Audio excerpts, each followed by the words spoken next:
Why can't I not use my brother's resources? 100%. Why can't my brother use my resources? Why can't it be a win-win situation instead of trying to finesse one another or steal from one another or rob from one another? What's wrong with that? But why can't I use you to get a return on my money? There's nothing wrong with that. Especially if you got it sitting. There's absolutely nothing wrong with that. And you know what's wild is, I've done it so many times amongst my brothers. You seen the Jude Bernard. 100%. Another viral Shout out video. Jude. I loaned Jude $500,000. Yes.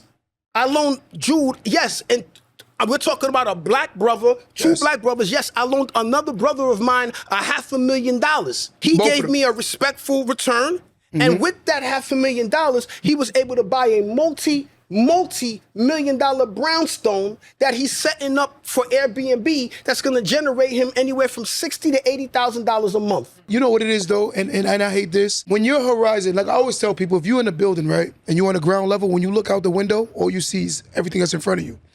The problem is when your mind gets to the top floor and all you see is this open sky, they need to broaden their horizons. The issue is we've broadened our horizons to the point where some people haven't. Just because you don't believe that you're capable, stop minimizing people and their beliefs or what they're doing.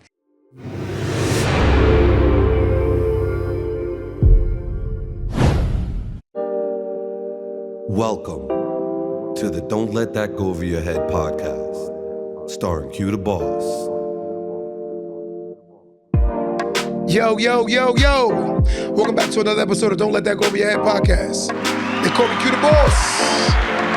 Oh, we're gonna have some fun. Anytime I bring my brother from another mother, you know we go crazy. Every time. Listen, this is my brother Welby to my left. Yes, sir. We always have fun when we do this thing. Today's episode, we talking about your lifestyle is a liability. Man, let's talk about it. Will you hear that? What do you hear? What do I hear? I hear government shutdown. I hear foreclosures. I hear repos. I hear lifestyle. I hear a lot of influencers getting arrested. Yes. You know, I hear all of that, you know. It's funny you say all that. Those are perfect examples of what exactly is hurting, personally, I think, the culture when it comes to finance. Absolutely. I think when I sit back and evaluate a lot of people's situations, I'm like, damn, you shouldn't even be living like that. You ever see somebody that made you like, damn, bro? But they take it like you hating on them, though. Yeah. You know, unfortunately, as in our culture, too, we've been convinced that you only live once. Yeah. That attitude is that I only live once, or you know what, you deserve this or you deserve that. But the reality is, none of us deserve anything. Yeah. We earn what we get. Yes. You know, and the world does not owe you an understanding. And if you're not earning what you get, you have no right to feel that someone is hating on you or someone is trying to withhold you back or that you are owed something, because truthfully, you're not owed anything. I'm gonna keep it 100 with you. Somebody gonna get offended, but I like to offend. I'm not hating on nobody I'm doing better than. Yeah. When the people that usually say it, I'm like, brother, sister, I'm not hating on you. Yeah. I'm doing better than you. Yeah. And I'm like, but reality is, a lot of times with elevation, you start feeling bad for people who don't know maybe what you know. Well, you know, you said you feel bad for people, and I also call it economic guilt. Okay. Because if you think about it, on your way up, trying to figure this thing called life and prosperity and everything, I know for myself, I suffer from it, economic guilt, where I'll overly compensate, especially financially, to family and friends. Yeah. And that'll be on birthdays. That'll be if we're going on to a restaurant and it's a collective of us and there's a misunderstanding or disagreement on how the bill gets split. I'll just pay for the whole thing because I don't want to deal with it. 100%. Different things like that. So economic guilt is a real thing.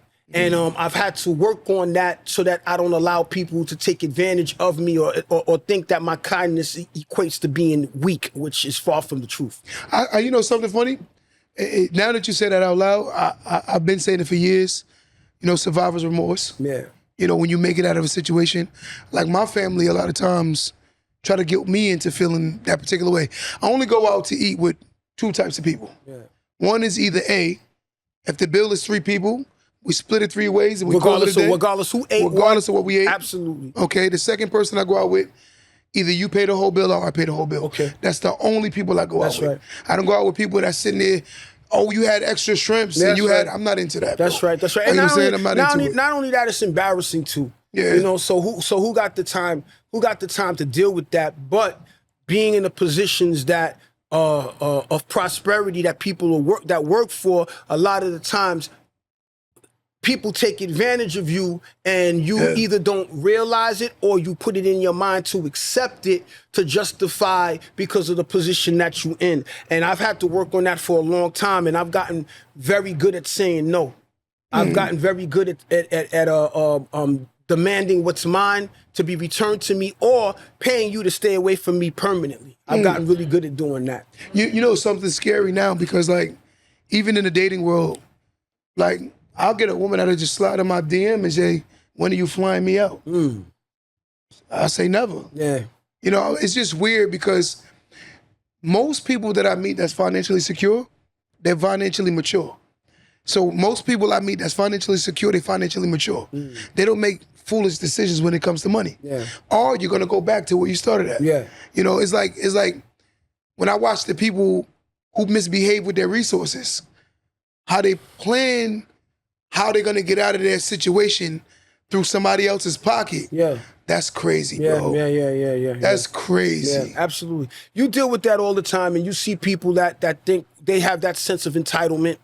Or I've had situations, for example, people know that I'm in real estate, right? Yes. And I have a bunch of apartments and all, and we all go through that vacancy process of either turnovers or just the apartments are vacant or whatever.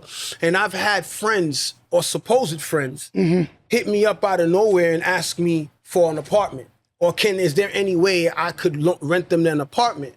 Sure, I got an apartment for you, but this is what it is. I require this, I require that. And then they get offended by it. And they can't believe that I'm asking them, let alone asking them for money, but asking for market rate for the apartment. And they get mad. And then they get mad. And then what's wild about it is I've had situations where I've even had people put me in predicaments to expect me to allow them to live in my place for free while they figure things out. Where does that come from? Where does that sense of entitlement come from? And then to think that there's not a negative impact that's happening to me.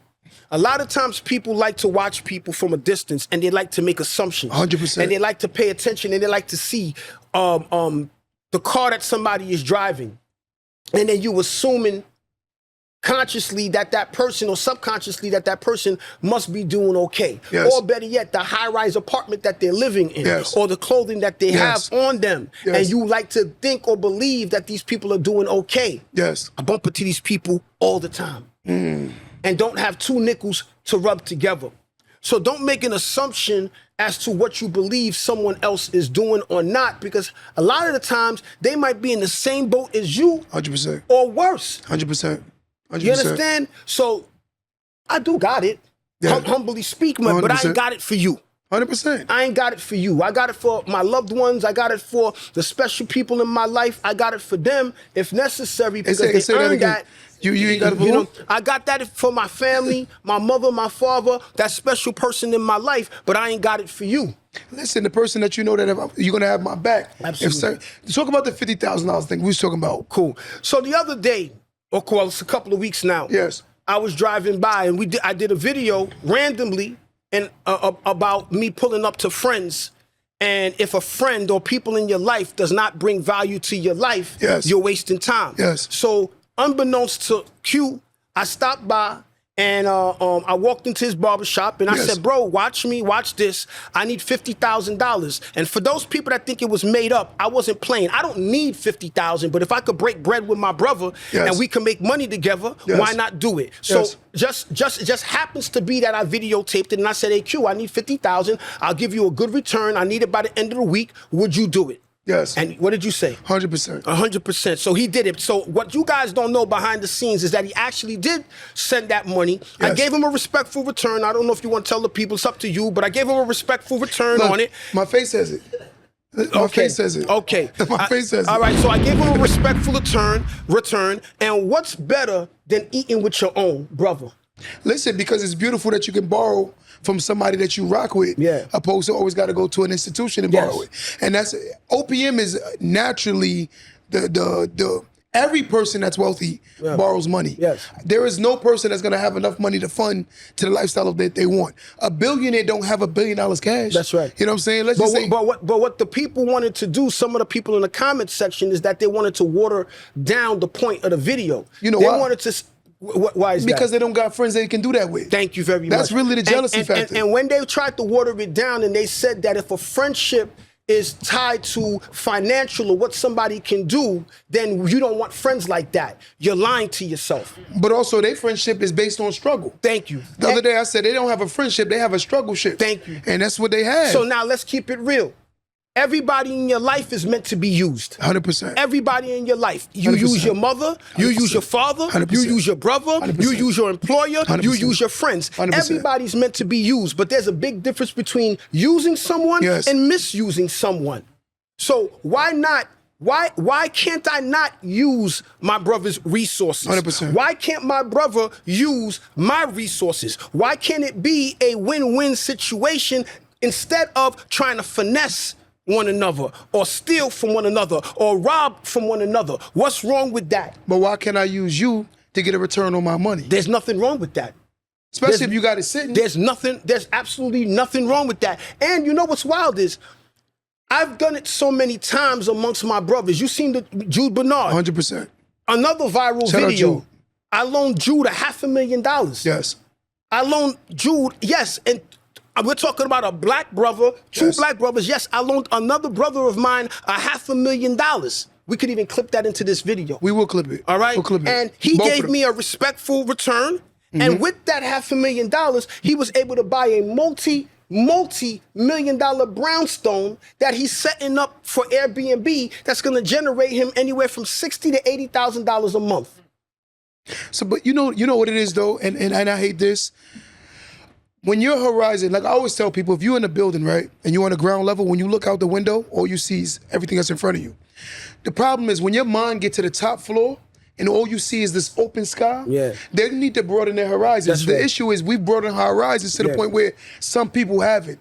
Just because you don't believe that you're capable, stop minimizing people and their beliefs or what they're doing. Because again, we had to believe it before we could start even achieving anything. We had to make ourselves believe ourselves and trust ourselves, and also get the credentials where, if I hit my man for 50,000, I know my man stands on his word. So therefore, it's easy to say yes to someone you know for a fact that stands on principles, morals, and integrity. And why not? Come on. And why not? And the reality is, too, for the people that are watching us, you could do the same thing, too. 100%. Everything is relative to the individual. Everything. $50,000 to the next man might be peanuts. Yes. $500 to the next man might be peanuts. It's all relative to it. But here's the bottom line. You will never be able to work your way out of poverty.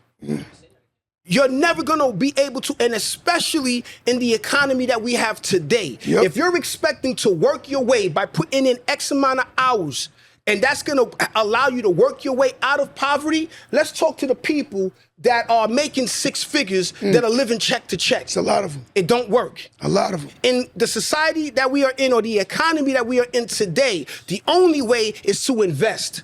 So you better take the monies that you're making from your hourly pay and start to strategically invest that money and then compound that investment so you could get a huge return. 100%. The other day I was talking to a particular woman. She said to me, yo, I be seeing your little podcast. So I'm gonna tell y'all something, and I want y'all to hear this really well. Please don't let my confidence come across as arrogance. So when she said it, I stopped the mid-sentence and said, it's not a small podcast. I said, it's actually a big podcast. She said, you know what I mean? I said, I know what you said. And I said, one thing we got to do as a culture, you notice anything you do, people got to throw, I see you doing your little thing. Or try to minimize what you do. Or try to dim your light. Yeah, and I'm like, come on. So when I checked her and I said to her, when you start talking like that, there's a level of hate that sounds like that's in that conversation. Because you could have left out the word little. I see your podcast. I said, but the fact that you put little means that you're trying to clearly say something That's right. disrespectful. That's right. I said blurred lines ain't blurred when the eyes is clear. Let's go. My eyes is very clear. I'm like, I'm not slow. Let's go. I know what you're saying, right? But again, when I said that to her, she said to me, "Oh, you're taking it so personal. Let me ask you, sassy." But you better take it personal. Yeah. Because my business is personal. Come on. My business, if you understand the blood, sweat, and tears that I've put into what people see today, Yes. you take it personal too. Yes. I don't tolerate misrepresentations of myself. I don't 100%. tolerate misrepresentations of my business. I don't tolerate misrepresentations of my community. I fight tooth and nail for it. So if you're not gonna stand up for yours, who you think is gonna stand up for it? And then if you understand the depths of what you had to go through to get here, people only see the end result. People only see the highlight reels of what someone is doing. Yes.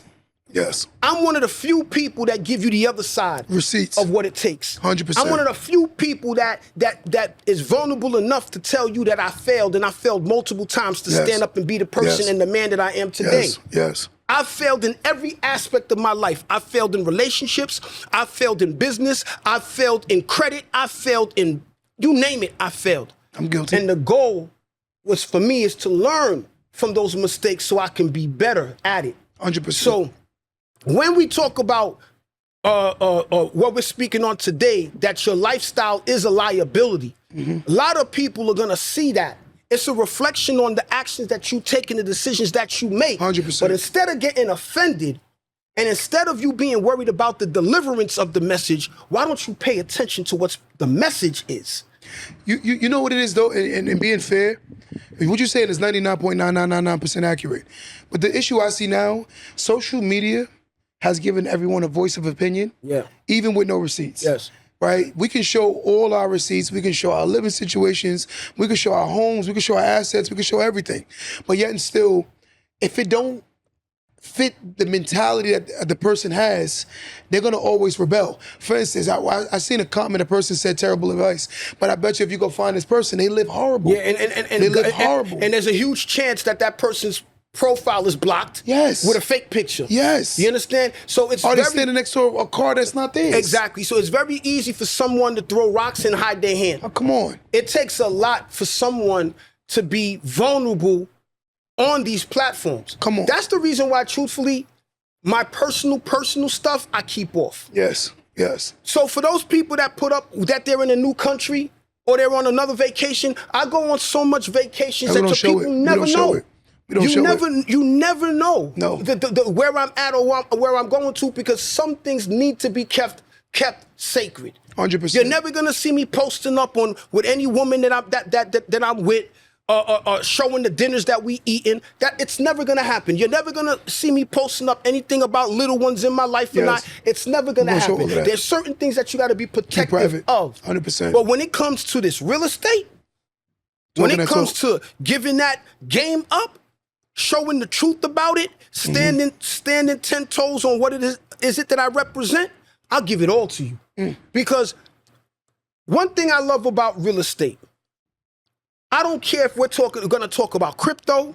I don't care if we're going to talk about stocks. I don't care if we're going to talk about Toro. I don't care what other financial conversations that we're going to have. The one thing that's always going to be a constant in our lives is real estate. 100%. It ain't going nowhere. It ain't going nowhere. It ain't going nowhere. You can't live in Bitcoin. You can't live in XRP. You can't live in gold. You have to have a roof over your head. 100%. So one way or another, you involved in real estate. Either you're involved in real estate where you're paying for something that belongs to you, or you're paying for something that belongs to someone else that reaps the benefit of what you could have been doing yourself. And we don't mind if you want to live in ours and pay us. We don't mind. Because there's a lot of people get wealthy every day off of the negligence of others. The one thing I will admit, I thank God that I was open-minded to being receptive.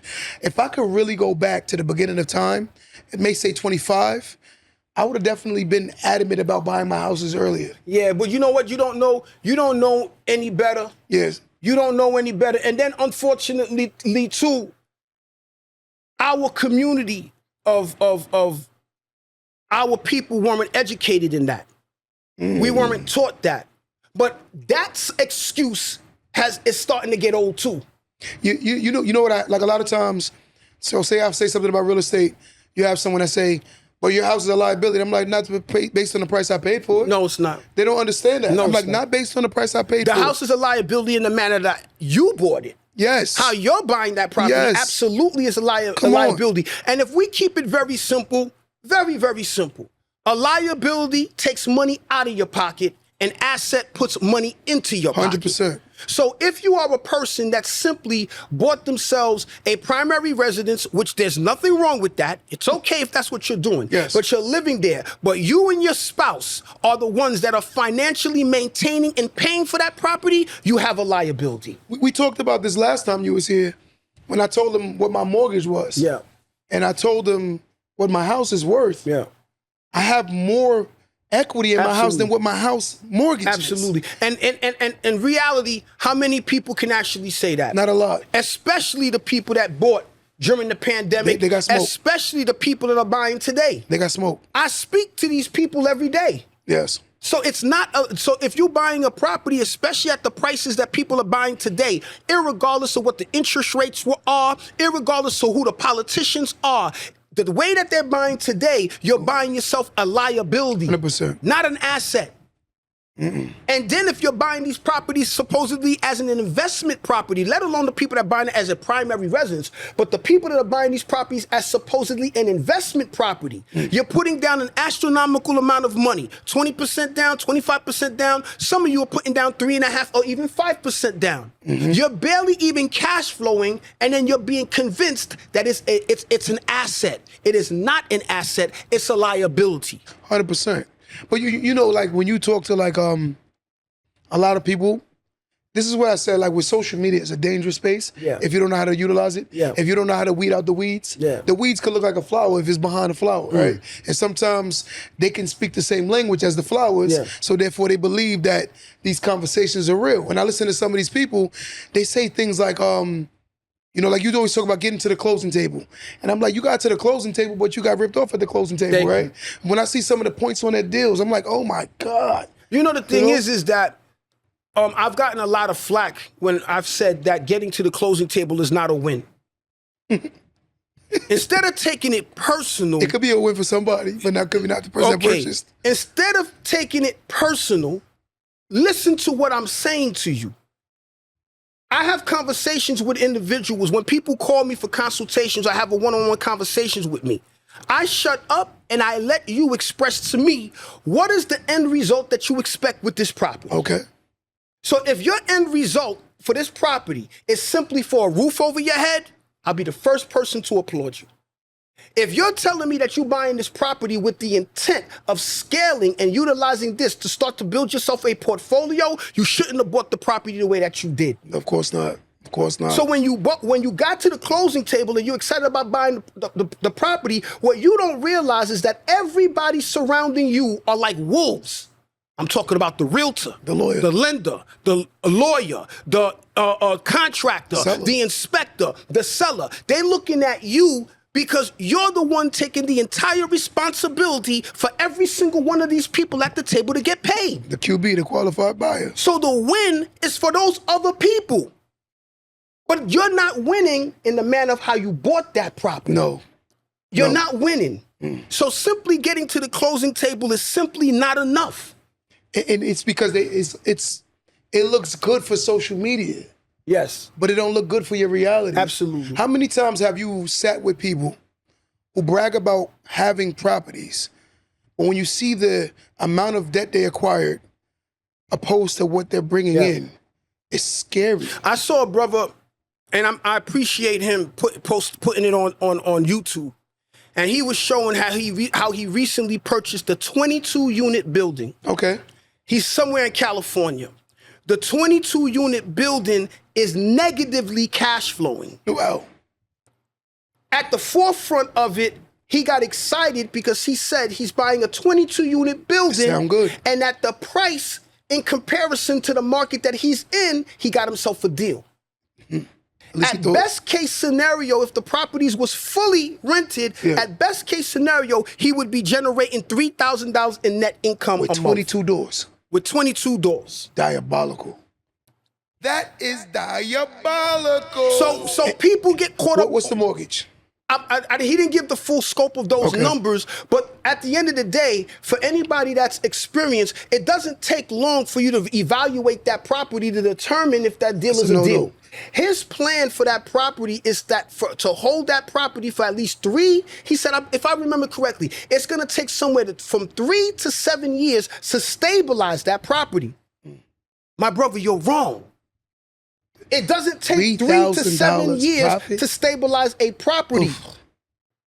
When I'm buying my properties, I'm getting my properties stabilized within a matter of a few months. 100% facts. I'm getting them stabilized. You got to stabilize that property and then have a clear exit strategy as to how you're going to recoup the money that it cost you to acquire that property. Because let's get another myth off the table. You don't start making money in real estate until you recoup what it cost you. That's business 101. Yeah, but most people don't understand that. So when somebody is saying that I bought me a property or they bought themselves a property and after all expenses, the property is net positive $500, $5,000, $10,000, how are you making $5,000 or $10,000 or $500 if it cost you $50,000 to buy that property? You know what's dope? So until you recoup that $50,000, you aren't making money. 100%. So the money that you're generating is going towards paying that $50,000 down. Of course, now the flip side is going to be this. Well, the property appreciated, so you're making money. No, you didn't. All it is a bunch of numbers on a piece of paper or a bunch of numbers on a computer that's fictitious until you cash out. 100%. If you don't cash out, it means nothing. No, because it's what it is. It means absolutely nothing. That's funny. You gotta laugh. Sometimes you gotta laugh because you'll go on these online and everyone's a realtor, everyone's a broker, everyone's a mortgage agent, everyone is stock investor. But look at somebody. Somebody just said them pissy. I don't know exactly what the point he's saying, or he or she is saying, but they said you can buy $1 million house with no money, and. Listen, the only way you're gonna have to steal, no matter what, you're gonna have to collateralize that deal. You can buy a car with no money down. That don't mean you can afford it. That don't mean it was a good deal. That's what they was talking about. Remember they was talking about buying the G-Wagon? Yes. And because it's a tax write-off? Yes. But you make $30,000 a year?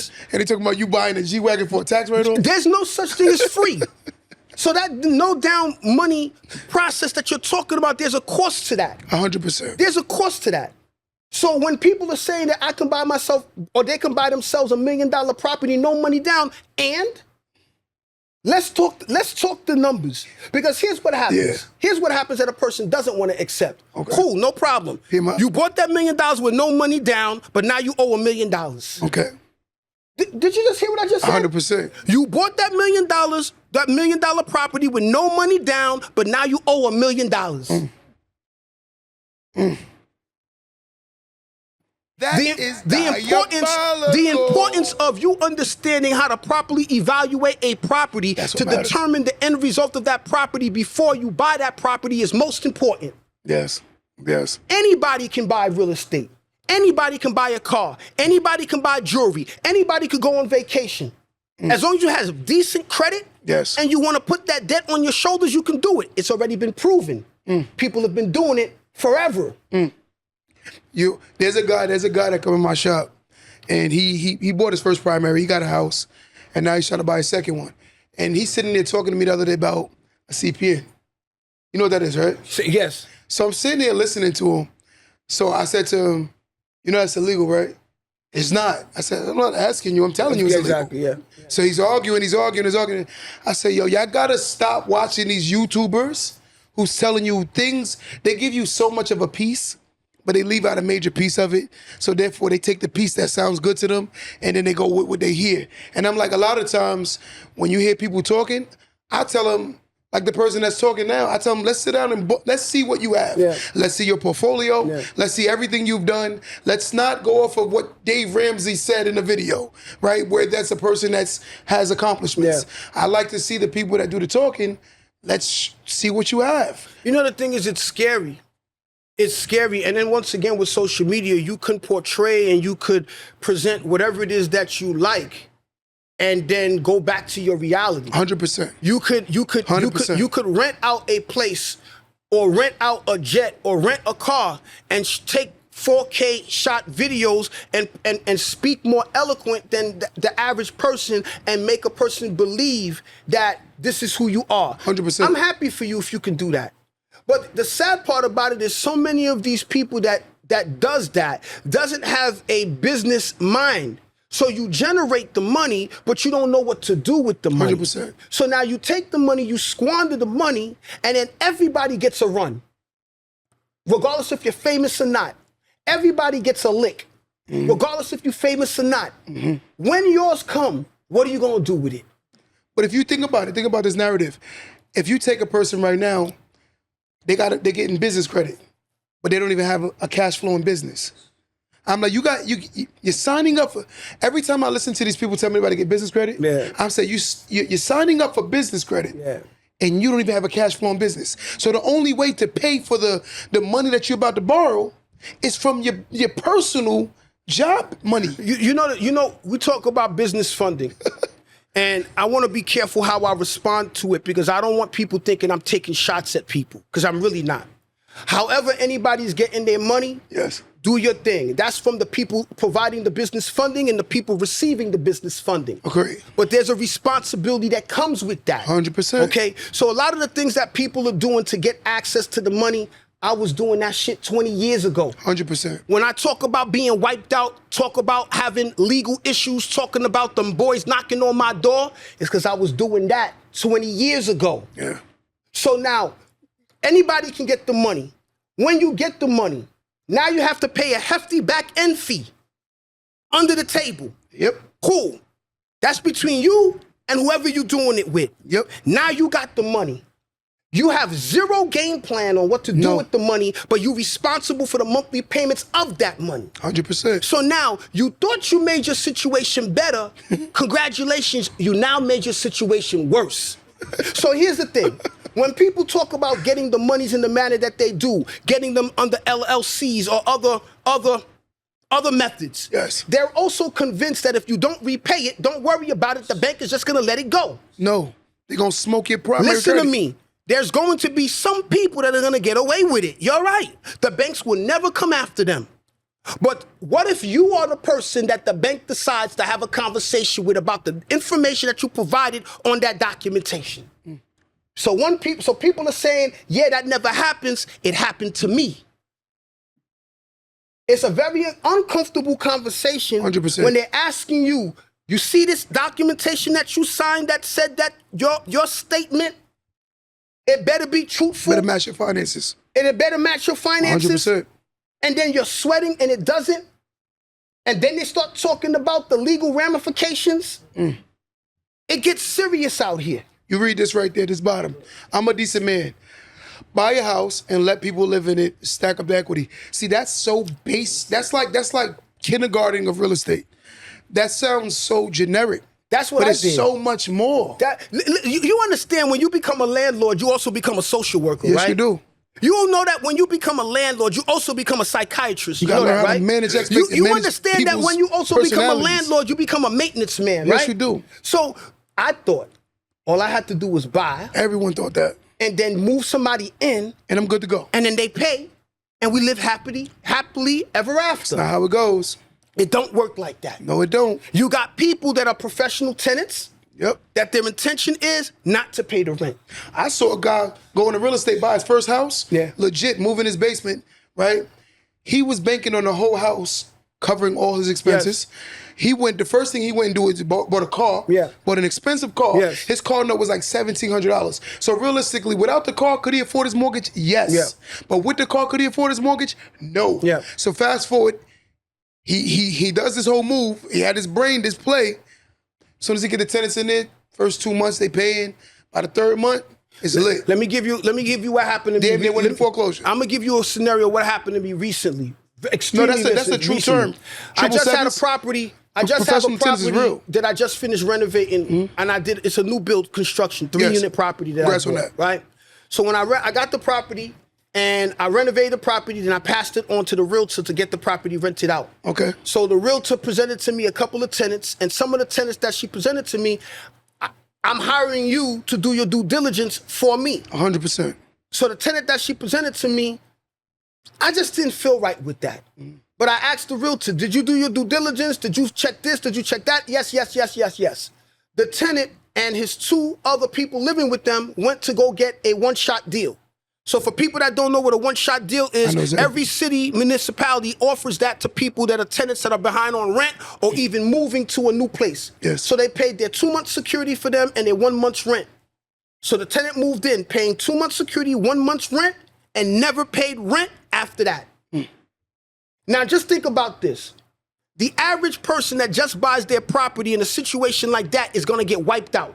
100%. The average person would have already paid too much for the property. The mortgage is what the mortgage is, and they're making themselves peanuts. Yep. A couple of $100, Yep. $1,000, $1,500, all the while you're in debt hundreds of thousands of dollars.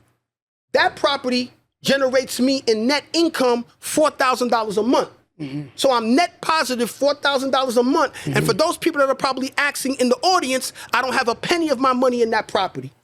So when I say that I'm making net income, I'm literally making net income because most of my properties, I have what they call an infinite return in real estate. When you have an infinite return, it's because not a penny of your own money is in the property, even if you have debt on the property with a mortgage. So now with this tenant, I started the eviction process and they want to negotiate to see if they could extend, if they could. No, I'm not playing that. I'm not even entertaining a conversation with you. I'm going to get you out. I'm going to go after you for what you owe, and I'm going to put a judgment against you. 100%. The only way that I can do something like that is because the property is an asset. The only way that I could do something like that is because the equity in that property is astronomical. The only way I could do something like that is because the property is net positive $4,000 a month. 100%. So even with this tenant not paying rent, I'm still putting in my pocket $2,500 plus. Still good. So what would the next person do in a situation like that? They're going to drown. They get wiped out. They're going to drown. Because that's when you get like half stories about real estate and investing. One thing you have to understand, and logic says, you got to be a businessman in order to even get in real estate. You got to have a business mindset. For instance, one of the guys, I told him, I said, yo, if you're making $3,000 a month off these properties, I said, wouldn't you want to like stack some cash flow just in case of an emergency? Or are you going to be scrambling when you have an emergency? I said, because you wasn't planning for an emergency. I said, anytime business comes, you have to be able to expect the unexpected. Any business, any house, any car, any store, anything you have, there's going to be unexpected expenses. But here's the thing that I Am a Decent Man said, the if conversation. It's not if. It will happen. It's going to happen. That's how you know it might not be in real estate. It's not if. It's how you know. You might not be in real estate. Anybody interested in investing in real estate, I will guarantee you. It happens. You eventually will get tested. You wake up in the middle of the winter, they're boiling with, right? So it's not an if, it's when it happens. And then how do you handle that? How do you handle that? And unfortunately, the average person in real estate lives on the edge with their real estate 100%. Investment, unfortunately. Hoping to get to the point where they're able to refi and do all of these things. I'm like, you have to plan way ahead in the sense of, like, for instance, like, I was able to close on this property and walk away from the table with over 6 figures. How many people can talk like that? Well, and can prove it with a check. Like, most purchasers do not walk away from a closing table with a goddamn check. But even with that too, the way that you did it, I understand how it works. I know you know how to go. But also too, a lot of people that have walked away with a check for money that you owe. Yes. You didn't get no free money. You owe that money. 100%. You know what I'm saying? So let's start talking about that.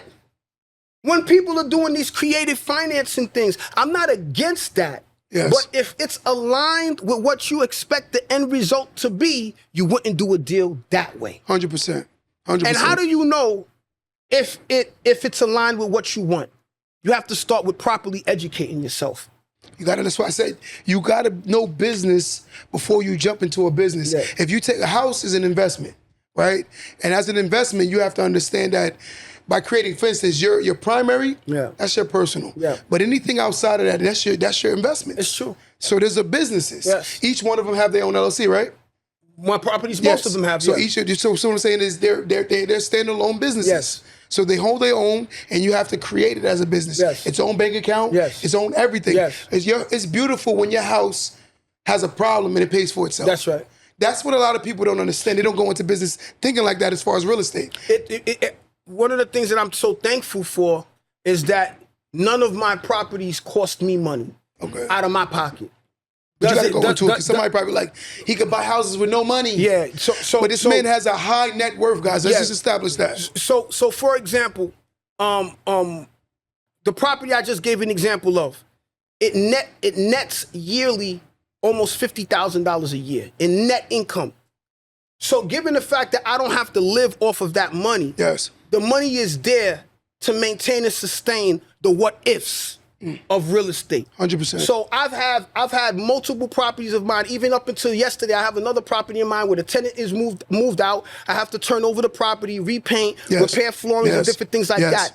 I've never had to come out of my pocket. Once I get a property online and stabilize it, money never comes out of my pocket ever 100%, again. 100%. The money only comes out of the account of that particular property. Business. So now, when the what ifs happen, the boiler breaks, a roof leaking, a damage that's unexpected, the money is already in the bank account of that property or a bank account that covers multiple properties, that the money is always there. 100%. I'm not looking for it, including the mortgage.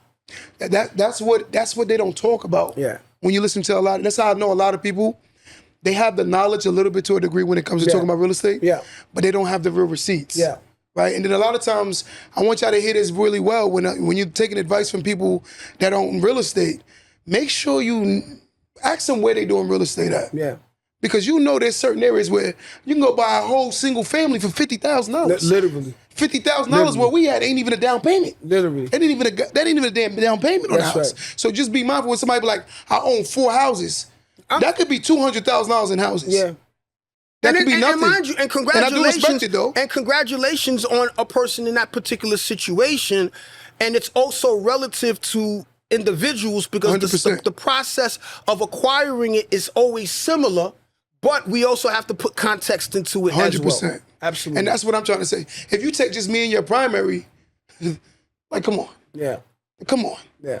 You see what I'm trying to say? So, like, when you have these conversations, a lot of times I'm like, for instance, I'm about to buy a deal right now, right? I'm gonna break it down real fast. I'm using my stock portfolio. How I'm using I'm leveraging my stock portfolio to acquire the asset. One, I'm not gonna have to sell my stocks. I'm gonna take the loan against my portfolio, and it's gonna acquire me the house. And on top of it, it's gonna make me more money than I could have made with the money that I'm putting in. You see what I'm trying to say? But here's a beautiful thing about it. I want people to pay attention to the question I'm about to ask. So you're going to utilize that stock portfolio. You're going to leverage it without losing your position with the stock 100%. portfolio. What's the time frame will it take you to then be able to repay that stock portfolio? Say pay it all back by 2 years. You hear that, right? 2 years. So on average, when I buy my real estate, if I'm putting my own monies up, on average, most of the time, for me to repay back what it cost me out of pocket, it takes me somewhere around 17 months, 18 months or less. Yep. The last deal I just showed you, I did it in 6 months. Yes, you showed me that. Okay, I did that in 6 months. The average person that buys real estate, that people don't talk about, the average time frame it takes for them just to break even at the cost that it cost them to buy that property, and I'm talking about the money that came out of your pocket, average takes between 8 to 12 years. So the average person takes 8 to 12 years just to break even at the entry point cost of buying that property. Wow. What does the average person do usually within 5 to 8 years of buying their property? What does a person usually do? They usually say that again one time. What does an average person usually do between 5 to 8 years of buying their property? They sit out and wait and just pay the mortgage and wait. They refinance. Yeah. So they refinance. So that clock that I just said, about 8 to 12 years, what happens now? It goes up now. And it restarts again. 100%. So that hamster wheel that you on, that you're trying to get off, you're never going to get off it. Never in life. Following that mindset. Wow. You know, so one of the guys asked me, like, how do you use your stock portfolio? The reason why I like to Why I don't sell my stocks is because I'm not triggering no capital gains. The whole concept of life is to keep your money, not to give away your money. Yeah. So therefore, if I sell stocks, I'm triggering the capital gains tax. If I borrow it from the bank, that's considered a loan. That's right. So therefore, I'm borrowing against my portfolio. So therefore, I don't have to pay There's no capital taxes at gains. all. So that's the whole goal. I'm trying to play chess, not checkers. Absolutely. But again, we give the game. But again, we don't have no $1,000 stock portfolio. You know, we have real stock portfolios. So this is another narrative that when we tell stuff, we don't minimize how complicated it really is because we're going to give you the real source. That's right. But you can't go in with $6 in your account talking about you trying to buy a house. You don't borrow that. Like, come on, that's not reality. But again, social media has created this narcissistic culture where people believe that their opinion trumps receipts. Yeah. Someone told me how to be a father who has no kids. Yeah. Right? I'm just like, come on, this is the new world we live in. Yeah. And that's why I say your lifestyle can be a whole liability. And the reason why is because a lot of the times we live beyond our means. Let me read that real fast, Tyler. I just want to read this real quick. They say the average American spends more than a third of their paycheck within the first 12 hours of receiving it. Let me say that one more time. They say the average American spends more than a third, which is 75% or better of their paycheck within the 12 hours of receiving it, according to new research. A survey of 2,000 employees in America spent every dollar. This is scary, bro. This is like scary even reading it, bro. But again, this is the mentality that a lot of people don't have. One thing people don't even do, they don't believe in paying themselves first. They don't believe in being responsible with their resources. We blame other people for our poor decisions and behaviors, and it's becoming a prominent liability within our culture. Our culture is starting to become a liability. You know, the thing is that with the government being shut down, if there's not a magnifying glass on the problem that we have, this better be a shock to you 100%. to realize how serious it is. Listen, it is no joke out here. We could front all we want. We can act like things is all good. We can act all happy-go-lucky. Yes. Let me tell you something. You got people even with employment that is on the edge, that can't pay their rent or their mortgage or have enough food to feed their kids. Yes. We have people that can't pay their car insurance. So if you can't see that the government is not here to help you, so people that are hoping that the president, it could have been Donald Trump, it could have been Kamala Harris, it could have been your mayor, it could have been your governor. If you think that these politicians, that their priority is for you, You crazy. you crazy. Crazy. Perfect example. How the hell do you have a government shutdown? You're not paying the people, but the people that shut the government down is getting paid. They don't feel the pressure that the people... Say that one more time. How are you having a government shutdown for the people, but the people that are shutting down the government is still getting paid? And then have nerve to get on screen and tell the people to be patient and let's work together. All the while, your payment is being paid to you every week, every month, while the people, your constituents, are sitting there scared and starved. Ain't that crazy? How do you guys think that these people truly give a damn about you? They give a damn about their own interest. So instead of us arguing and fighting and thinking that somebody is gonna give us free, we need a socialistic society, don't you understand that that does not work? The people that have to do it, the people that have to do it is you. The people that have to save you and the family is you. 100%. These people ain't gonna do it for you. 100%. You know, but it's scary because people really believe that they're entitled to something that they've never even... Absolutely. You want to eat from a garden you never even planted in. You know, you talking about resources that psychologically they exist, but in reality they don't. And they believe that, like, you know, this is what the culture has come to this point where it's like you're fighting your feelings with logic. Thank you. And that's the problem I'm seeing right now. You agree with that? I completely agree with that. It's scary, bro. Listen, I completely agree with that. You know, I don't know where this thing that we've come, that you deserve to eat filet mignon, that you deserve to stay in the best hotels, that you deserve to drive a BMW or a Mercedes-Benz. Listen, my twin brother said something to me the other day. And he said, remember us coming up. When you saw someone in our community driving a Mercedes Benz or a BMW, Yes. what did we say about that person? They rich. They rich. They getting to 100%. it. They getting to it. 100%. Regardless if it's illegally or they're legal, Yes. these people are doing something because you're driving a BMW or a Mercedes Benz. Yes. Listen, brother, you're seeing 20-year-olds now Driving these cars. driving a Mercedes Benz, driving a BMW. So what does that mean? What does that mean? You get what I'm saying? a lot of cap going on. these same 20-year-olds, they'll even tell you that they're working for the car. 100%. They're working for the 100%. car. All their money comes in from the car. And then mind you now, these same young brothers and sisters are the same ones ripping each other up, talking about you ain't getting no money. 100%. Meanwhile, they ain't got nothing themselves. You can't talk that heavy when you got a car and you still living at home with mom and dad, and all your money is going to maintaining that BMW or Mercedes that you could barely even afford. You see my video the other day that I dropped when I came out the gas station? I walk out the gas station the other day, so I'm buying a tea. Throat was a little raspy. You know, I got this super raspy voice. Yeah. So I go in there to get a tea. The young man throws $5 on the table and says 5 on 3, and he runs out. So I didn't pay no mind. But as I come out the door, I see the big brand new 7 Series. $5 in a 7 Series is like basically spitting in your tank. Like you better off putting spit in your tank. I'm like, because that don't even make no sense. But when I looked at him, I said, you know what? This is not a time to judge, this is a time to teach. Yeah. I called him over, I said, yo, young brother, let me holler at you.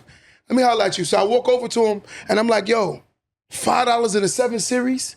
He said, I'm gonna be honest with you, brother, like, I ain't got it like that.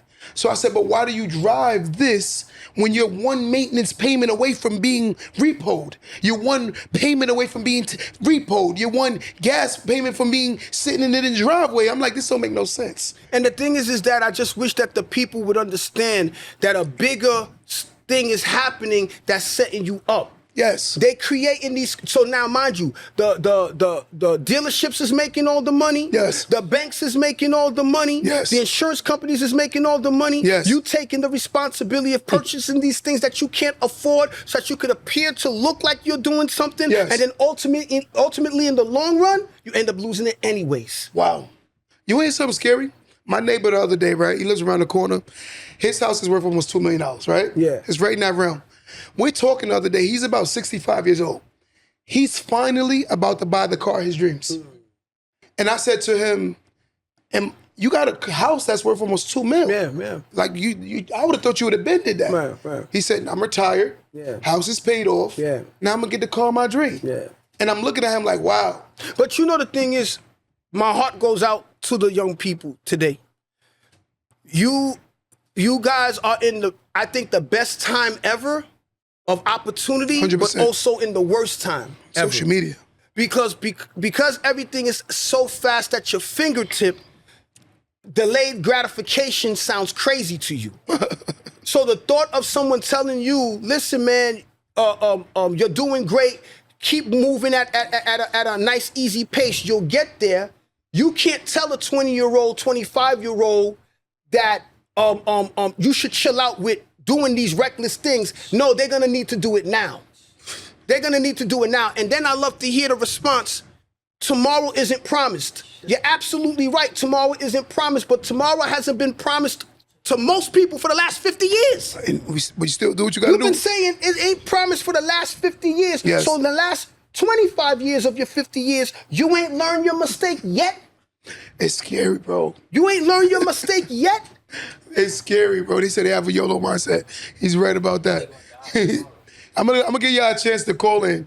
Somebody can call in right now if you would like. 516-253-1150. I'm gonna give maybe like 2 people. First person, I'm gonna give you a call in right now. 516-253-1150. One more time.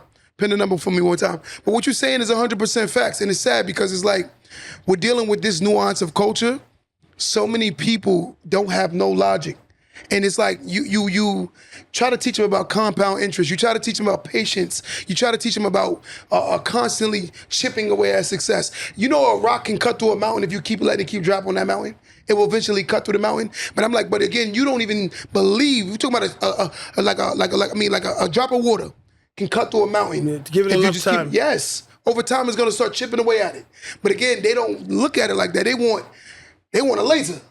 I'm like, you want to cut right through the mountain? Here's the real talk.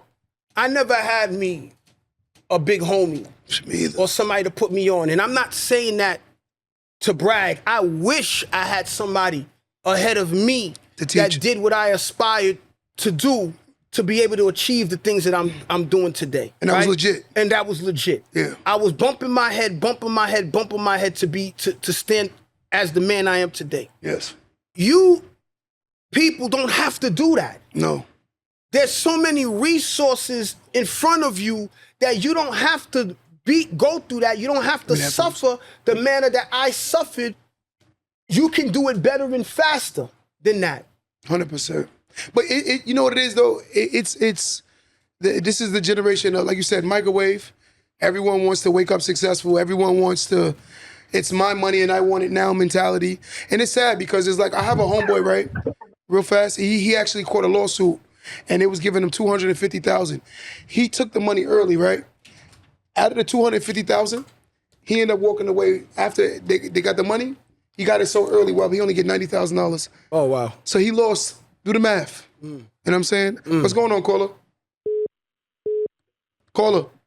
Hey, how's it going, guys? How you doing, brother? Yeah, I'm here. What you got? I'm doing okay. I'm just calling in just to ask a little bit of advice on my situation. I followed you guys for a long time now. Appreciate it. Welby for like a year, you for like 2 years. Appreciate it. But I'm actually going to be purchasing my first home, and I honestly don't know if I'm doing it right financially. Can I ask you a series of questions? I got the opportunity. Can I ask you a series of questions? Yeah. What type of property are you buying? Is it an investment property or is it a primary resident? A primary resident. Okay, so then the conversation is a bit different compared to if you was buying an investment property. Yes. So now, here's the key important question I'm going to ask you. So listen to the question I'm going to ask you. Not how much you buying the property for. Are you already in contract? Nothing. Okay, Nothing yet. so you haven't even found the property yet.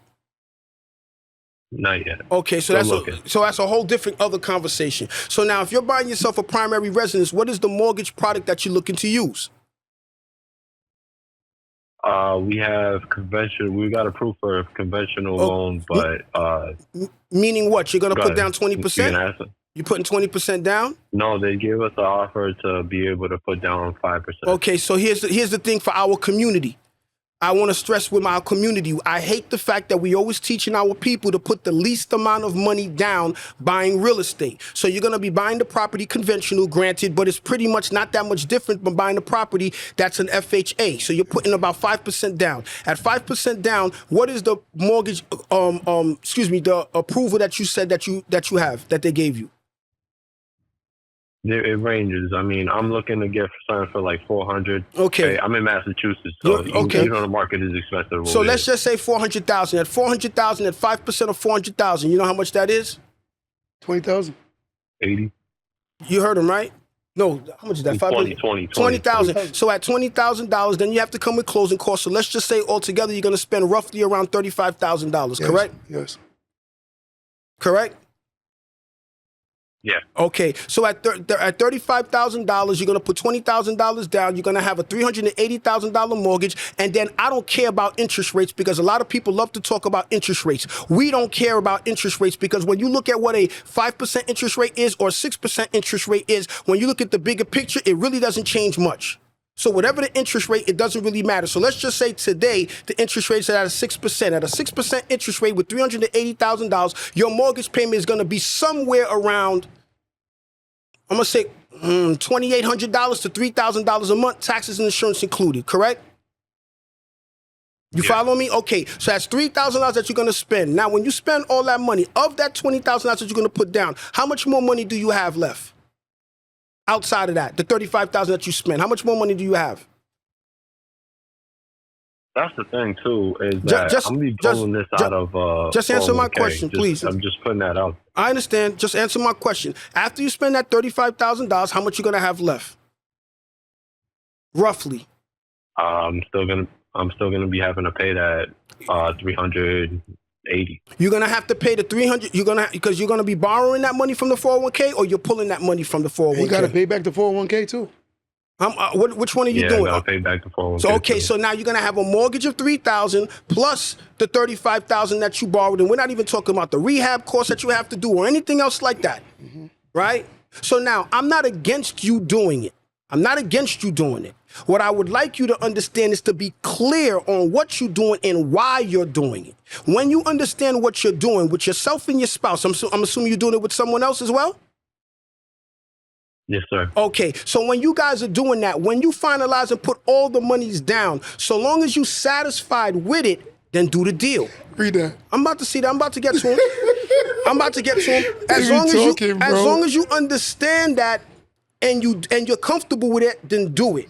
But if the end result that you're looking for is for you to continue investing so that you can scale, so that you can add income to your current income, it's not going to work doing the way that you're doing it right now. Chaz, you wrong. You follow what I'm saying to you? Mr. Carter, you're wrong. They just be talking. Okay, Yeah. what did he say? What did he You don't say? have to pay back your 401k. He doesn't know what he's talking about. Be very careful with the people that you getting these advices from. I'm telling y'all, please be careful. Okay, because one way or another, you're gonna have to pay it back. If you borrow it from the 401k, they're gonna give you up to 5 years Yes. to pay it back, interest to yourself. But Yes. don't forget, you got your $5,000 mortgage payment that you gotta pay, plus that money. So Yes. you're gonna be living at the edge. Then now, if you don't do that and you wanted to borrow the $35,000, you're gonna have to borrow $50,000 from your 401k because they're gonna penalize you for doing that. Be careful who you get your advice from. Yo, do me a favor. Shoot Welby a DM right now and say you were the guy on the podcast. We're going to talk to you more offline. What you guys should be doing, and I should say, appreciate that. No doubt. what you guys should be doing is you should be investing your time, your money, and your effort into educating yourself. Yes. All right? Yes. So I got my mentorships, and I cannot tell you how many brothers and sisters will prefer to spend $300,000, $500,000 On a big mistake. blindly. Big mistake. Blindly, but they won't spend X amount to properly educate themselves so that they can make sure that they maximize and to do the right proper deal and win. It makes no sense. So, caller, hit the DMs. We're going to definitely talk to you more offline so we can get more personal, all right? Listen, the person says you don't have to pay it if it's for a first-time home purchase. You're wrong, Thomas Delbridge. I'm so They sorry just to be tell you. talking. You're 100% wrong. They're 100%. What he's saying, what he's not saying, which is incorrect. It's not for the first-time home purchase. You could only pull from a 401k if it's for a primary residence. Yes. Not for a first-time home purchase, for a primary residence. And if you're gonna pull it for the primary residence, whatever the amount of money that you're gonna pull, if he needed $35,000, you can't get $35,000. They're not gonna give you a clean $35,000. He has to pull $50,000, $60,000 because Yes. they're gonna penalize the money and then give him the balance. So in reality, he's gonna lose $50,000, $60,000. Yes. But you know the problem is, you in the call? So when you have these conversations a lot of times, a lot of people are very misinformed. Yes. And I don't guilt you guys, and I don't feel bad, because again, for you to jump and make a statement, you got to be able to stand and deal with the heat. Yeah. For the person that said you don't have to pay back your 401k, that is diabolical. Yeah. And I'm pretty sure you know where he got that at? YouTube University. He got that at YouTube University. And that's what you get a lot of people doing. They're so misinformed to the point where they feel comfortable to jump in a conversation that this is a moment I should be learning. Yeah. Yeah. And this would be a person that live in his mother's house playing video games all day. And with all due respect, the reason why I'm so passionate about what I'm saying is at the time when I had a 401k, I don't have any more. I did exactly what this brother is looking to do. So I'm intimately with an understanding what to do with that intimately. Listen, Yes. you got to just be careful who you get your advice from. Like, you know, the one thing I do love about, you know, today's society is people want to do things. Yeah. They do want to do things. Yeah. But the thing is, like you said a minute ago, and if you couldn't catch that analogy, what he said people will pay $300,000, $400,000, $500,000, $600,000 blindly, misinformed, and they're gonna say my realtor. Your realtor ain't your realtor. When we say our realtor brings us deals. Therefore, they're gonna take care of us because their goal is to what? Continue to make money. That's If right. you're a one-off, they don't care about you. That's right. You're a one-off. You got to remember, if he got 16 roofs, right, and I'm a contractor, am I going to take care of him? He has 16 roofs. To add to what he said, one of the properties I had to fully renovated, the average contractor would have charged $250,000 to renovate this entire building for me.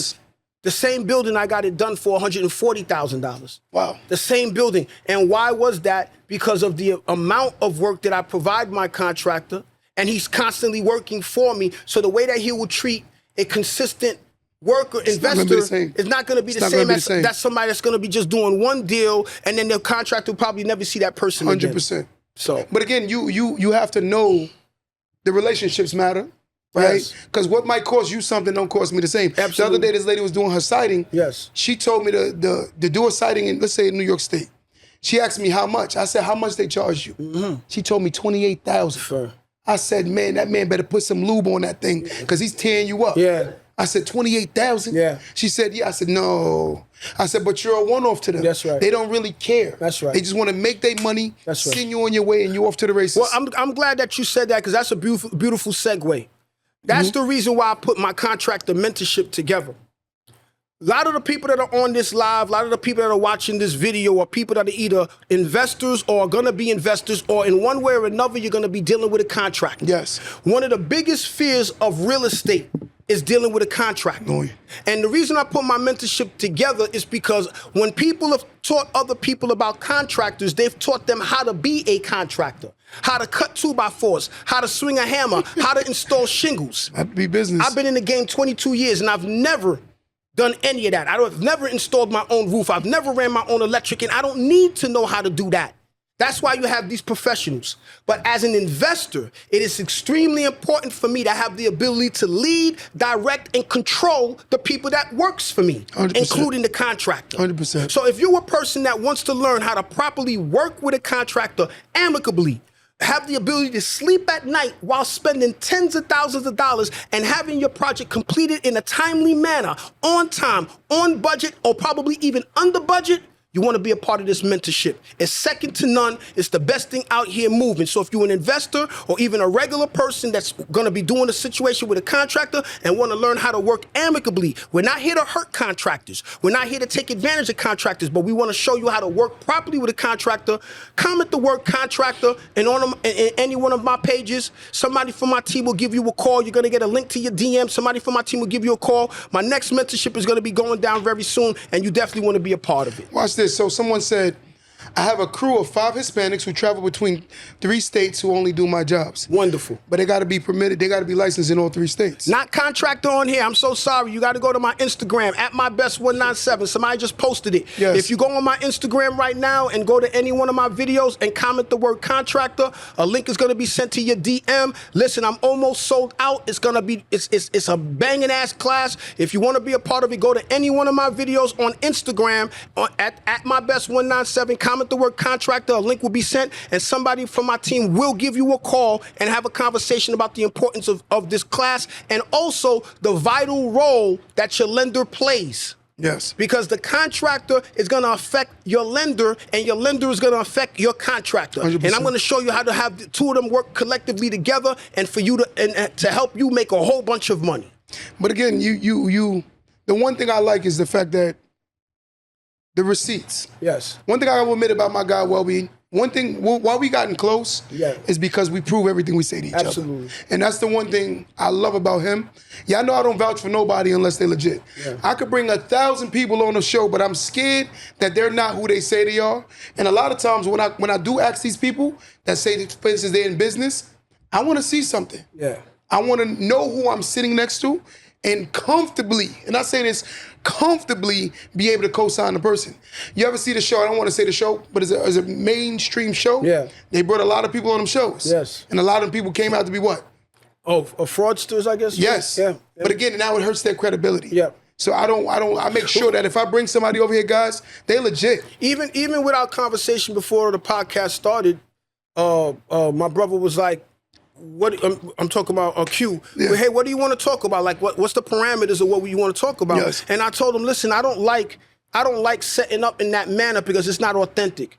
Let's just have a conversation, and whichever way the conversation goes, that's what it is. I could back up whatever I talk about within the confines of my business. 100%. All right? I could back up what I talk about. So we like to just have organic conversations, and then wherever the direction goes is where the direction goes. And that's what I love about organic and real people. There was one dude, and I ain't gonna say his name, I ain't gonna blow him up, because I promised him I wouldn't. Yeah. Well, this guy has a full course. He doesn't even have a primary house, nothing. He has nothing. Yeah, I hear about that. But he that all the time. knows real estate. Yeah. He do. Yeah. Sitting down with him, I'm listening to him, I'm like, he knows his stuff. Yeah.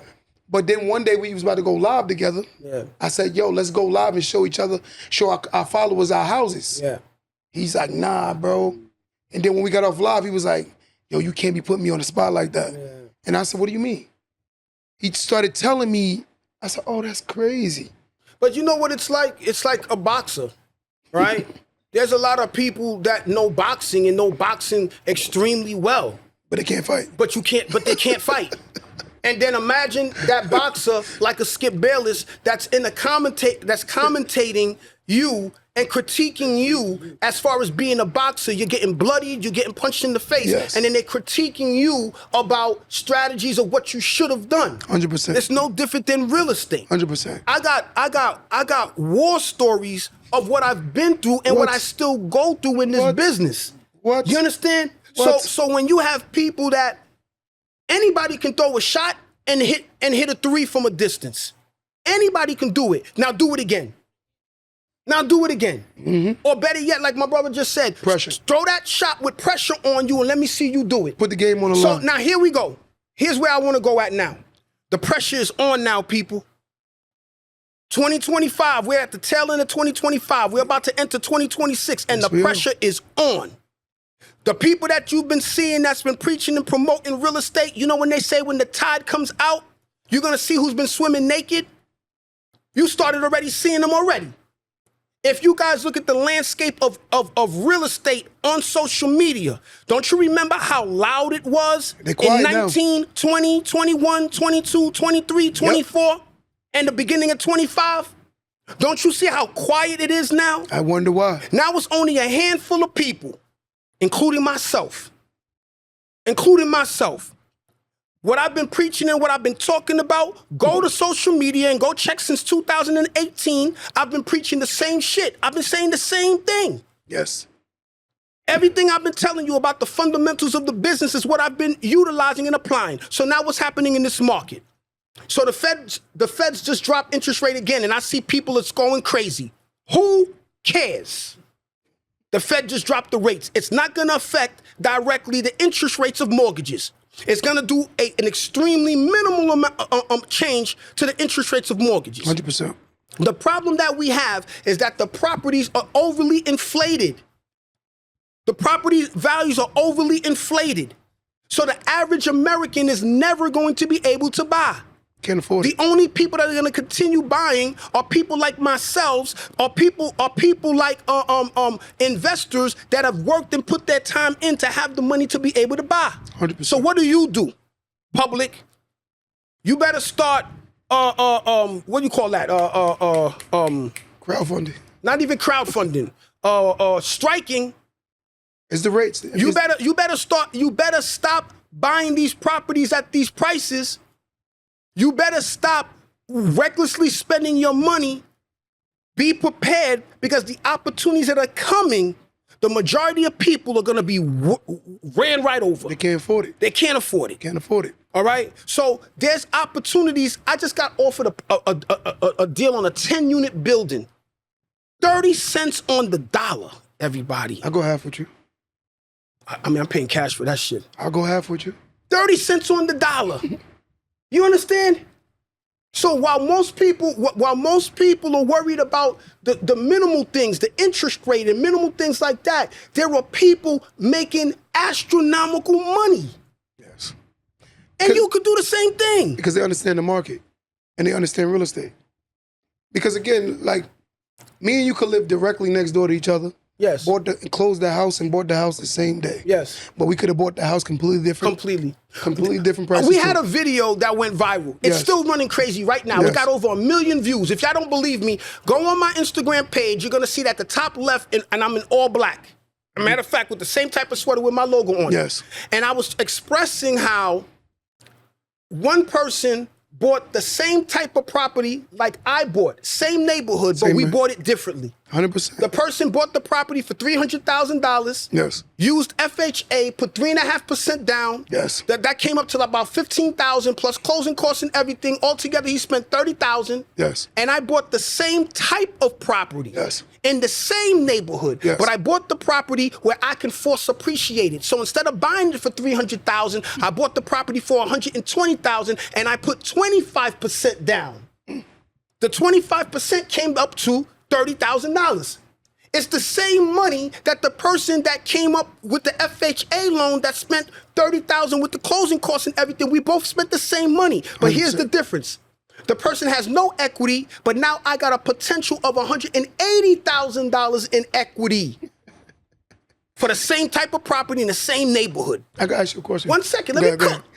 Go. So what I'm saying to the people, when the people were throwing shots, what they were more focused on is my delivery. 100%. What they were more focused How it on makes them feel. is how I made them feel. How I make them instead feel. of listening to the numbers of what I'm saying. So what I'm saying is you got to do what other people aren't willing to do. Yes. So when I bought that property, the other person, the average people in the comment section aren't willing to do what I was willing to do. Yes. I was willing to buy that piece of crap property. Yes. I was willing to go through the motions of renovating that property. Yes. I was willing to be patient until that property completed. Yes. Make the property be worth just as much as the next man's property, Yes. and then get my bread back. So now when you're talking about interest rates, the person's interest rates were the same like mine, but we bought it differently. 100%. So that means his mortgage payment is probably 50%, maybe higher than More mine. than yours. More than yours. Do you understand how And you have more equity from and day we, one. And we got more equity from day day one. one. So what year we in? 2025. We in 2025? Correct. I closed on this 3 years ago. Yes. I'm paying 2010 prices. But here's the thing. What people are gonna do? You gotta get the DM. They're gonna. You can't catch it one shot. Wait, here's the thing. Somebody's gonna put it in the comment section. Watch. Unless I say before them, oh, these guys are talking. They're buying properties 10 years ago. Yeah. No. I'm my friend. I'm sorry. No. The examples of the properties I'm talking about, I bought it 6 months ago. I put it on my Instagram.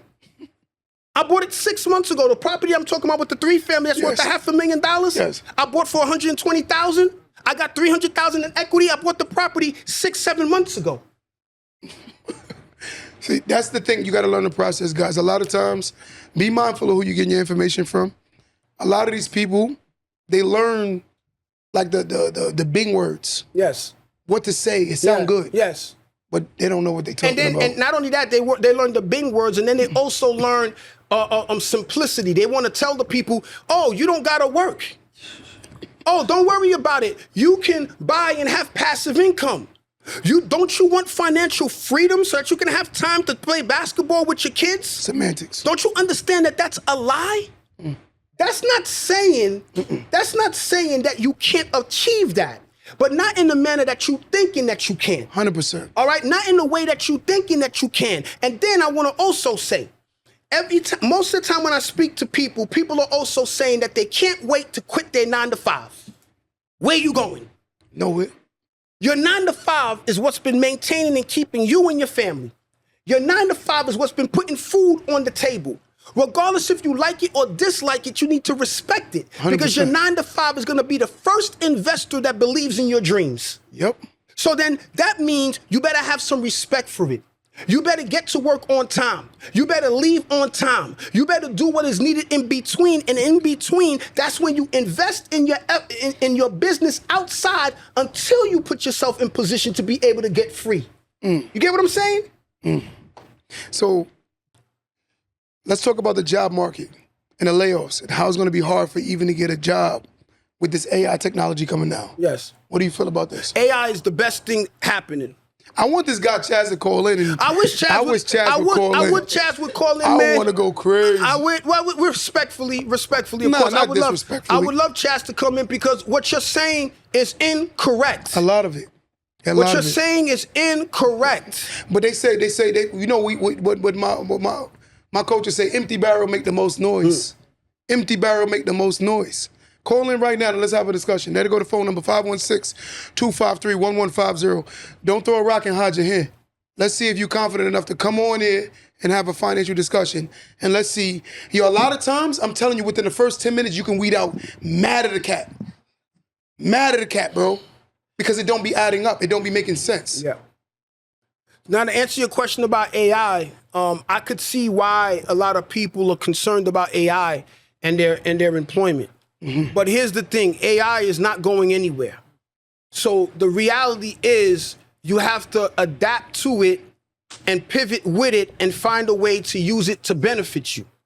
So with AI, unfortunately for those that aren't working for me anymore, I'm able to utilize AI by itself what I was paying 3 people to do. Yes. And I don't have to deal with the attitude. Yes. And it doesn't get tired. Yes. And I can ask the question over and over again in different angles to get the answer that I need without the attitude. Yes. So it's not going anywhere. You see what he said? Yes. He said, I ain't in real estate business, but I just know stuff. Oh, okay. Would you listen to a person that could play basketball that's not in the NBA? Okay. Would you? That's the same thing. You're the guy that could play basketball, but you're not in the NBA. Yeah.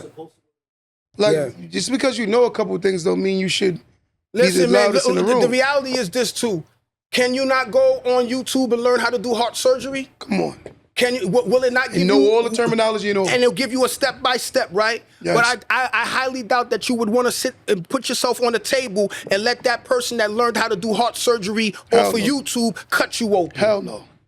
So, Hell no. But that's the problem. And ladies and gentlemen, this is the point that we're trying to make sitting up here. I just want y'all to understand, be mindful of who y'all getting your information from. Yeah. When they make things sound too easy, it's because it's usually a lie. Yeah. Right?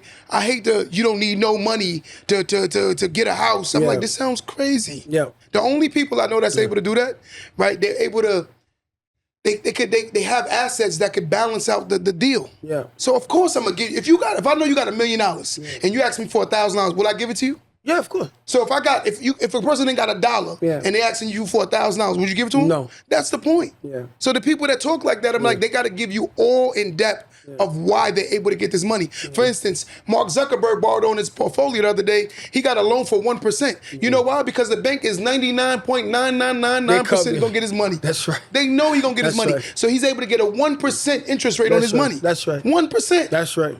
And he's knocking out the loan real fast because he gets the money. That's right. Absolutely. You know what I'm saying? Absolutely. So that's the problem. But again, what we gonna do? But I do agree with the AI situation. I do believe that nowadays more people have to be prepared and learn how to utilize that as a friend. Yeah. Right? Because it's not an enemy. No, but I could definitely see the concern. I could see where people are worried about. I understand that, but the reality is it's not going anywhere. But it's really taking over skills that aren't like really let me say this word. When black people did better, when we had transferable skills. Yeah. When we had plumbing skills, electrical skills, roofing skills, contracting, when we had transferable skills, we owned more houses. Yeah. Now we're more educated, we own less houses today. Crazy. So therefore that means stop worrying about these dead-end jobs and get transferable skills. Because it's gonna take away a lot of dead-end jobs. That's right. It don't take a rocket scientist to pack a box. And I'm not being funny. It's just what it is. But then when you're talking about becoming an electrician or doing mechanical work or different things like that, there's just some things that, at least for now, there's not an AI type of system that's going to be able to take that job away. Yes. So you either going to pivot with it or get left behind. Listen, I meet a lot of people that ask me, what would you do? They said the new millionaires is plumbers, HVACs, welders. Yes. These are the new millionaires. And then look how fast things changed. 5 years ago, a laborer was looked at as a failure. Yes. Right? And now the new well, I won't say the new because they've always been around. Yes. It's people that have skills like electricians, like plumbers, like roofers and different things, and construction workers and stuff. So, you know. But that's why you see, like, even talking culturally, Hispanics, when they started, they took up all the transferable skills. Yeah. So you look at the fact that transferable meaning, Tyler, if I'm a plumber and you're my son, I teach you how to be a plumber. Yeah, you're not licensed, but you know how to do the work and still can make money without the license. That's transferable. Yeah. I cannot give you my doctorate degree from an institution. Yeah. It leaves when I die. Yes. But they're teaching these kids these skills. They'll buy a house for max price and then add the dormer on and create the new value on that asset. Yeah. That's why, and they don't even have to worry about it. They'll do it in their own time. That's right. Slowly and live in that house. That's right. That's the difference. They know how to do. They know all the codes. They know everything. So therefore, this is why they're transferring skills. That's right. And their kids are able to make money at 16, 18, 21. That's right. These kids are literally working with their dads on roofs. That's right. But you know what our kids are doing? On TikTok. Trying to be a freaking influencer. But let's not talk about that though. No, you can make money off of it too. No, of course you can, but let's not talk about that. No, let's not talk about accountabilities and different things like that. Somebody How gonna get dare mad. you? So Somebody gonna get mad. Absolutely. Somebody gonna get mad. You got anything else you want to say? We get out of here? No. I think I got a lot off my chest unless I there's think he anything did else. too. Absolutely. Tell them where they can find you. Wow. Cool. You want to talk to me though? Yeah, let's talk to him. It's cool. I got it. What's going on? Yo, what's up? What's going on? We're bro? listening to you. You got the this floor. Chaz, man. Y'all had told me to call. Yeah, you got the floor. You got the floor. How you doing, Chaz? Okay, so I know I'm commenting in the comments, but you gotta understand, like I'm not going against what y'all said. I'm just trying to comment what I think the dude talking about trying to buy a regular house. Y'all talking about business property. He talking about just trying to buy a house. I'm like, hey, try to use 401k. Got Buy you. that. The part where you ain't gotta pay it back, you're really paying yourself back. You pay yourself back in interest, bro. Well, I mean, it's just. I mean, you're right about that, but it's kind of like mixing the words. Well, you're not got to pay it back. You got to pay yourself. I mean, but still paying 100%. But it still has to be paid back. But what you calling with the clarification? Yes, I agree with you, especially if it's being used for people that are buying a primary residence. You know, Yes. but with the 401. That's my thing. I'm trying to just put stuff out there. So, like I said, more black people need to get houses. Amen. If I can say, hey, try this, try that, do it. Try to get a house. Yeah. But can I ask you a question? 2015, because I know his brother made a comment, so I ain't have my house, bro. Yeah. Let me tell you, so I got 3 cars, I got a crib, I'm chilling. I ain't trying to do real estate. My homeboy flipped houses in 2006 or whatever like that when it blew up. Okay, I'm 37. But I will own 3 properties, bro, by the time I'm retired. Bro. Amen. That's what's up. Amen. That's what's up. Amen. I love that. I'm that dude. Like I make 150,000 doing mechanic work. I've been doing mechanics since I was Transferable skills. So Dope I ain't no stuff. Trump, but I don't do real estate. Nah, You know listen, what I'm saying? No, we ain't doing that. Don't dim that light, man. What you're doing is amazing. 100%. And what you're doing is amazing, and we're definitely not chasing what other people are doing. We're gonna run our own race. So I think what you're doing is dope, and then what you're saying now, it definitely I got respect for y'all because I see you talking about real estate a lot. Yeah. And I just happen to scroll across the live. So Absolutely. I'm looking at the comments. Yes. And I'm replying to what they were saying in Got the you. comments. Like, because sometimes if y'all talking and y'all might ignore the comments. Yes. So I'm like just throwing stuff in there, hey, do this. And they might see it, they might don't. That's right. You know what I'm saying? But y'all seeing it because it's like words that's popping up on y'all head because y'all do real estate. That's right. I don't do real estate. That's right. You know what I'm saying? I ain't trying to step on y'all toes and nothing like that. I don't know all the ins and outs that y'all talking about. But I do know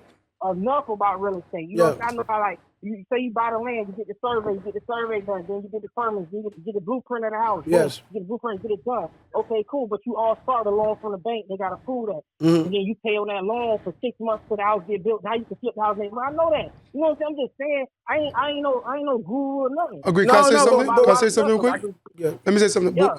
The reason why I was hard on the fact that you said you don't have to pay back the 401k. The reason why I said because it is a payment that has to be paid back, regardless of whatever we want to, how we want to create it. So I don't want to miss. Hold on. When you're dealing with people who are not as seasoned, Or even we have to as be savvy raw. as, even as savvy as you. As savvy as you are. You got to be raw and uncut Yeah. because that's going to be another payment that's eventually going to pop up.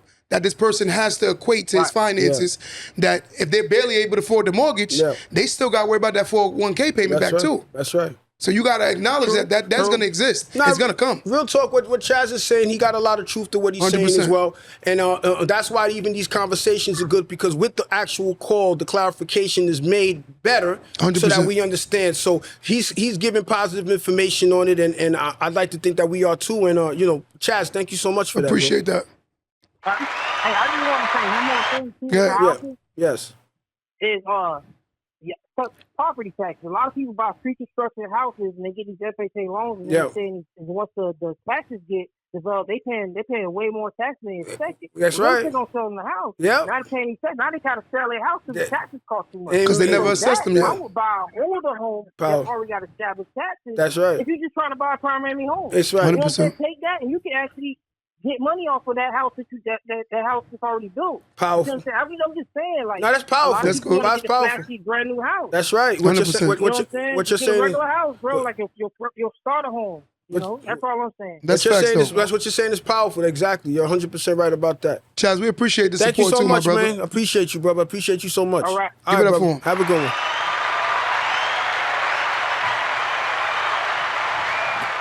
Listen, guys.